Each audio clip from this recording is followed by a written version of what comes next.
Today we are going to learn how to make Paska together. Paska is the Mennonite Easter bread. In my family, we eat Easter buns, not Easter bread. And I know at First Mennonite that might be a contentious issue because it's only ever bread there, I think. However, I only learned how to make buns from my grandma. I don't really know how to make the bread, which you can totally do, by the way, if you know how to form it into a loaf. Feel free at that stage later on to do that. But a fun fact is that when you eat buns, A, they don't get as dried out, and B, you get more icing per inch of Paska, let's say. So that's fun. Okay, so before we begin, you're going to need the recipe, and I have emailed it out, but just to go over it, it's 1.5 cups of milk, 1.25 cups of sugar, 5 eggs, 3/4 cup cream, 1.5 cups water, 2 tablespoons yeast, 8 to 10 cups flour, and then the rind and juice from an orange and a lemon. So I'm just going to go ahead and show you how I get started. I'm not normally this organized, but I've got everything out so I don't have to turn my back on you so much. So what I do first when I'm making any kind of bread or yeast dough is I warm up my milk. I took the 1.5 cups of milk and I put it in the microwave for a minute. And what I'll do with that then is add the sugar next, sprinkle it on top. I don't even always stir it at this point. There's our 1.25 cups of sugar. And then to that, I will measure in the 2 tablespoons of yeast. I'm not a precision baker. I don't have the patience for that. But if you are, good for you. I need to buy yeast before I make anything else, I think. Okay, there's our yeast. And I let that just sit for 2 to 5 minutes till it kind of starts looking a little bit foamy. So I'm going to clean up some of these dishes and I'll be back in a couple minutes. Okay, I've let my yeast and sugar and warm milk, it's not mixed, but I've let it just kind of activate a bit. So what I'm going to do next is to actually stir it a little bit.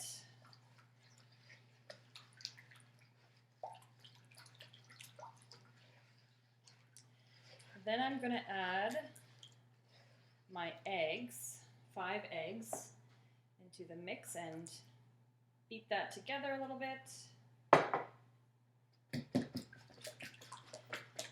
This is my bread bowl. I use it for making cinnamon buns and Paska, and that's basically all I use it for.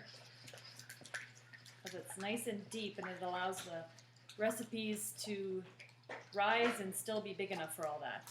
Mom? Yeah, go on. Can you go now, or can you go back outside? Okay, I'm trying to do a recipe here. Say, let's go back outside. Yeah.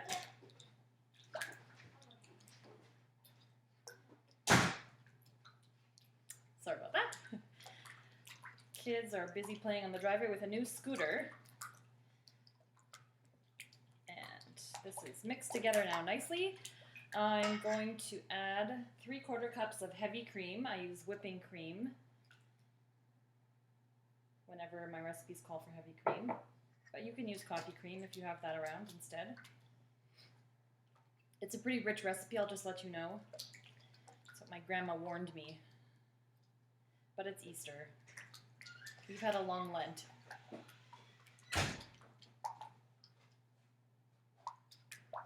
Okay, now I am ready to add the water and start adding flour. So there's the 1.5 cups of water. Sorry about that. The kids just had some questions for me.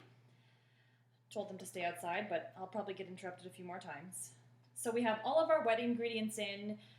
We actually have everything in here except for the citrus and the flour. So I'm going to go ahead and start adding the flour. I add a couple cups of it at a time, and then I stir. So I'm going to add, I'm going to probably start with 4 actually. I'll put in about half the flour. And then give it a stir. And you can totally use a mixer for this. I just learned from my grandma by hand, and so that's actually just what I like to do. And I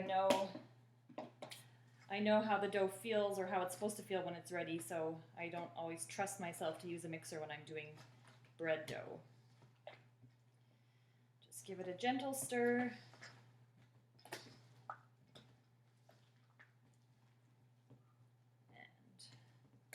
you know what? At this point, before it gets too thick, let's add our citrus.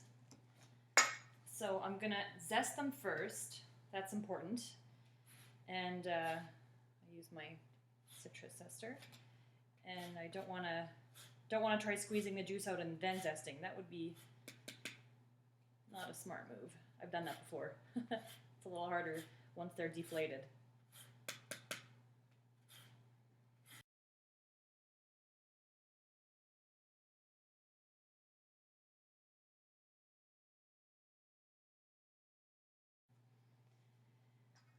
Give it a little stir, and then I'm gonna slice them and juice them into the dough.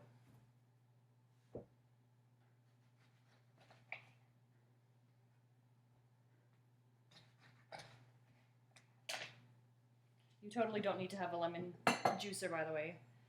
It just irritates my skin. I think I'm mildly allergic to anything too citrusy on my skin.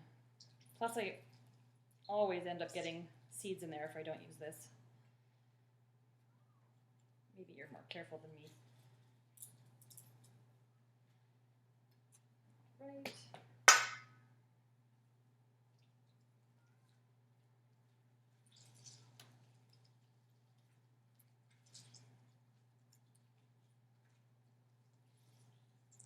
Good. Okay, I'm just going to wash my hands.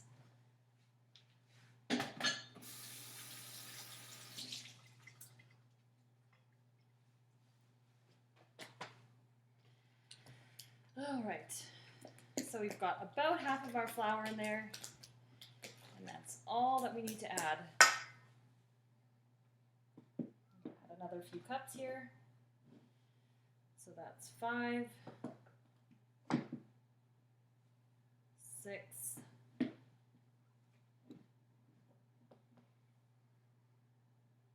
7, and 8.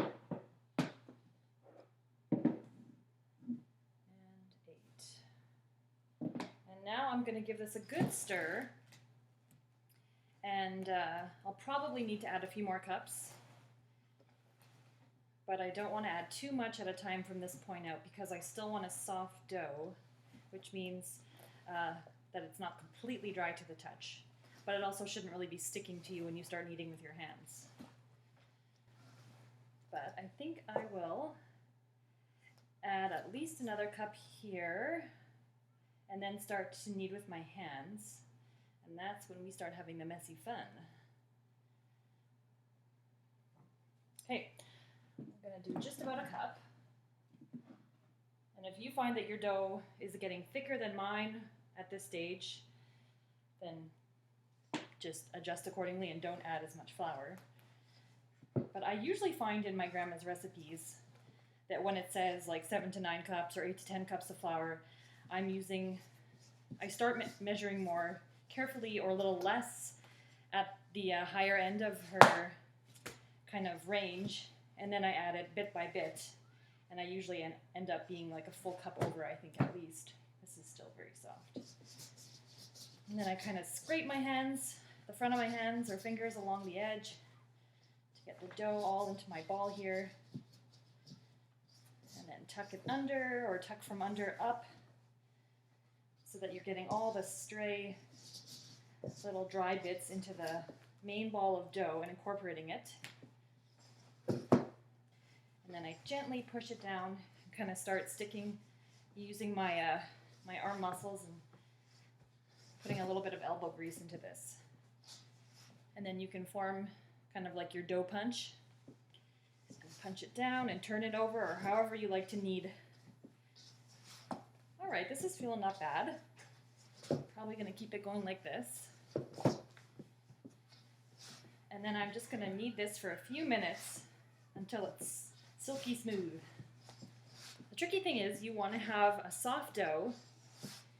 And when I started learning how to bake buns with my grandma on Saturdays, and then I would try to do it on my own after my lessons, sometimes they would just end up like door stoppers, she called them, because they would get really, really tall, but they wouldn't spread out. And she said that's because my dough was too dry. So I try to resist my urge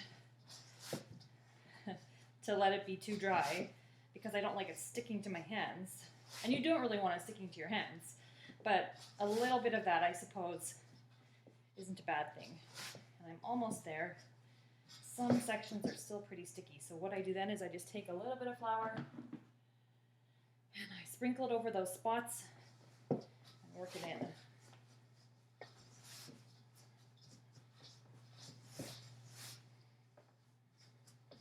And you turn it over and punch it down and repeat and repeat and repeat.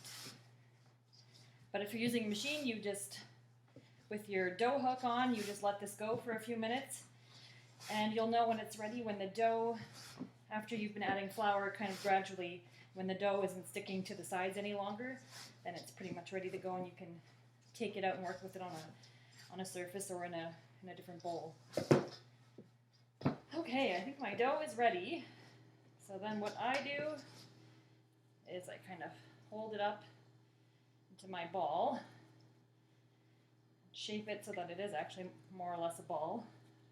I put it down, and what I'm going to do is grease the top a little bit, just with some vegetable oil, and then also kind of tuck the edges down so that the grease gets on the bottom, and this will help it not to stick so much when it's done rising and we need to work with it again.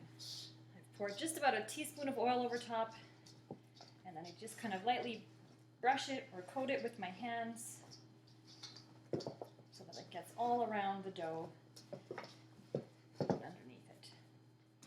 Just pat it gently and then tuck all the edges under. And now we're ready for it to take a little nap. So I take a thin tea towel and I put it over top, and then I'm going to put this somewhere warm. So sometimes I find a sunny spot in my living room even, and if it's not a sunny day, I plunk it down under the stove and turn the stovetop light on so it sits somewhere warm. And we want it to about double in size, so that's anywhere between an hour and a half. You want to let it rest, and we'll meet up back after that. Okay, we are back, and the dough has risen for about an hour and a half. Anywhere between in that time frame is probably pretty good. It's about doubled in size, and it's nice and fluffed up and ready to go. So now we're going to learn how to make the buns. So I'll just say right now, if you do not want to end up with the little Paska individual buns and you would rather make the bread loaves, feel free to do that. My grandma's recipe just says make into buns or loaves. It does not say how many loaves you would end up with, but if you are a bread baker and you know how to do that, I would say go for it. And if you haven't and you want to try that, you might want to punch it down and make it into 2 or 3 little loaves. I don't know, or one really big. I'm not sure. It depends if you want to do it freestyle, if you want to put it into the like a loaf pan.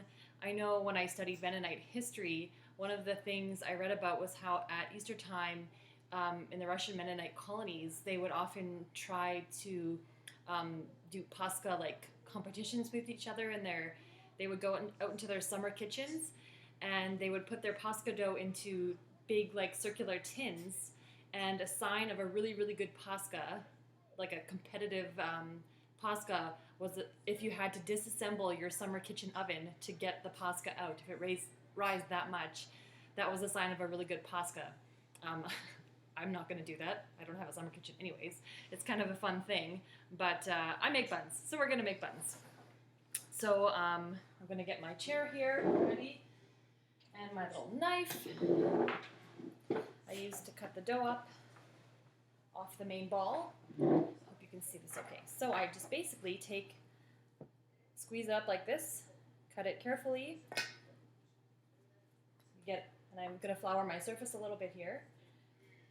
And then I take it and I kind of keep pressure on it and roll it with this part of my hand staying on the table. And I'm kind of circulating it within my hand there until I have a nice little round bun. This is a really small one. Kind of takes me a one or two to get the feel of how big I want to make them. So there's a better one. A little bit bigger. You can make them however big you want. And that's working a little better. So I roll it around a little while, keeping that part of my hand firm on the table. I like that size much better. So we're simply going to do this until all of the dough is used up. And then we will let it rise one more time for an hour. I'm putting mine on parchment paper, and I'm actually using, I'm not using my cookie sheets. I am using fairly thick pans because sweet dough browns much faster than like a regular yeast dough that isn't sweet. And I have run into this situation before where they brown too much on the bottom, and I'm not happy with how dark they look and taste. So I'm using a little bit thicker of a pan to, I guess, work against that. I'm going to keep rolling out buns or forming little buns. And then what I'll do is I will cover them again with a thin tea towel while they get their second rise in. See you in a little bit. Sorry, I thought of a few other things while I finished rolling out my buns. I actually ran out of my thick pans, so instead of using one of my thin cookie or pizza pans, what I decided to do with the last bit of dough was doing a little experiment. I've rolled them up into little mini balls, and I greased a mini muffin pan and have put them in. So if you're having trouble rolling the balls, it does take a bit of practice if you're new to it, and you can kind of cheat. Like, they don't have to be great. They'll still taste good. They might not be like super smooth and round, but that's okay. But what you could do is grease regular muffin cups and then kind of do a rough rollout and put them into muffin cups. So I'm going to try that with my last little bit of dough. The other thing I forgot to mention was what I do while my dough is on its last rise. It's, as you can see, covered up and rising over there.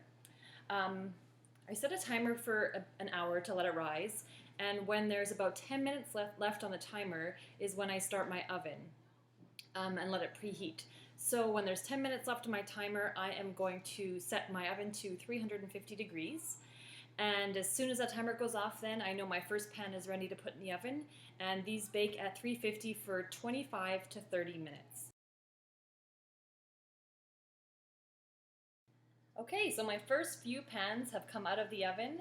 These ones are still cooling, but I baked the mini cupcake Paskas first to see how they fared, and I baked them for 15 minutes, and they turned out really, really well. So I've gone ahead and frosted them and put on the necessary sprinkles.